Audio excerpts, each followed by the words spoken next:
మన పేద ప్రజల ఆరోగ్యం మీద ప్రైవేట్ ఆసుపత్రుల మాఫియా బ్లాక్ మెయిల్ చేస్తోందని మీకు తెలుసా?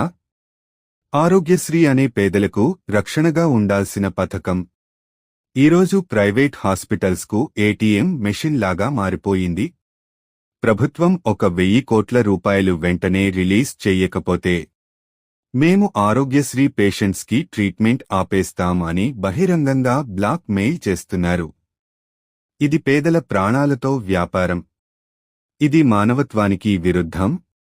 ప్రభుత్వ నిధులు పబ్లిక్ కోసం, కానీ కొన్ని కార్పొరేట్ హాస్పిటల్స్ లాభం కోసం మాత్రమే వాడుకుంటున్నాయి. ఆసుపత్రులు సేవ చేయాలిగాని ప్రభుత్వాన్ని బందీ చేసి డబ్బులు లాగించరాదు.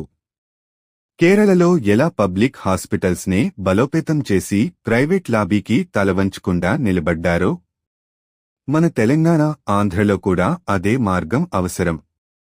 ప్రతి జిల్లా హాస్పిటల్ని మెడికల్ కాలేజ్ స్థాయికి తీసుకెళ్లాలి. ఆరోగ్యశ్రీ నిధులలో కనీసం 50% ప్రభుత్వ ఆసుపత్రుల అభివృద్ధికే వెళ్లాలి.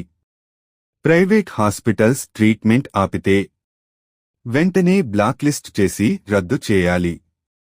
మన పేదల ఆరోగ్యాన్ని కార్పొరేట్ లాభం కోసం వాడుకోవడానికి ఇక అనుమతి లేదు.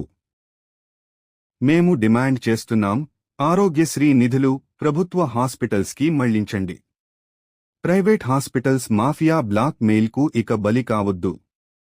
పేదల ప్రాణాలు వ్యాపారం కావు.